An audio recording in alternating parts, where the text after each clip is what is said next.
Hi, good morning my dear friends. எங்கள் வீட்டில் அன்றைக்கி சாமி கும்பிட்டோம். தை அமாவாசை அன்றைக்கி இது சின்னதாக வைக்கும்போதே என் ஹஸ்பண்ட் பெரிய பாளையத்தம்மா நினச்சிக்கிட்டு நான் வச்சேன். நீ வச்சு வெய்மா அந்த செடி அப்படின்னு சொன்னாங்க.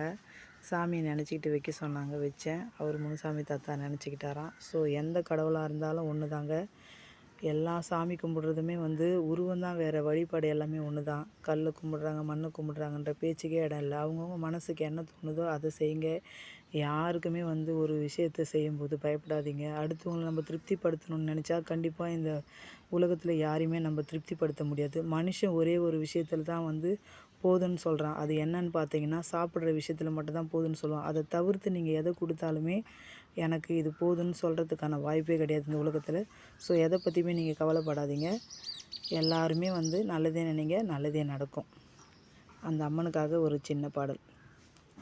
கற்பூர நாயகியே கனகவல்லி, காளி மகமாயி கருமாரியம்மா, பொற்கோவில் கொண்ட சிவகாமி அம்மா, பூவிருந்த வள்ளி தெய்வ யானையம்மா.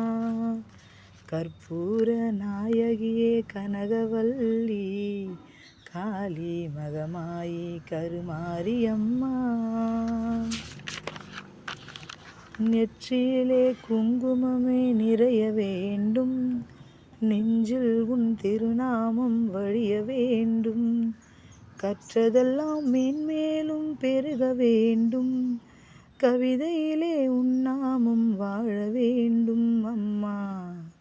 சுற்றமெல்லாம் நீடூடி வாழ வேண்டும், ஜோதியிலே நீ இருந்து ஆள வேண்டும், மற்றதெல்லாம் நான் உனக்கு சொல்லலாமா, மடி மீது பிள்ளை என தள்ளலாமா. கற்பூர நாயகியே கனகவல்லி, காளி மகமாயி கருமாரியம்மா. காற்றாகி கனலாகி கடலாகினாய், கருவாகி உயிராகி உடலாகினாய், நேற்றாகி இன்றாகி நாளாகினாய், நிலமாகி பயிராகி உணவாகினாய் அம்மா. தோற்றாலும் ஜெயித்தாலும் வாழ்வாகினாய், தொழுதாலும் அழுதாலும் வடிவாகினாய், போற்றாத நாள் இல்லை தாயே உன்னை, பொருளோடு புகழோடு வைப்பாய் என்னை. கற்பூர நாயகியே கனகவல்லி, காளி மகமாயி கருமாரி அம்மா. அனைத்து பெண் தெய்வங்களுக்கும், அனைத்து பெண்களுக்கும் சமர்ப்பணம்.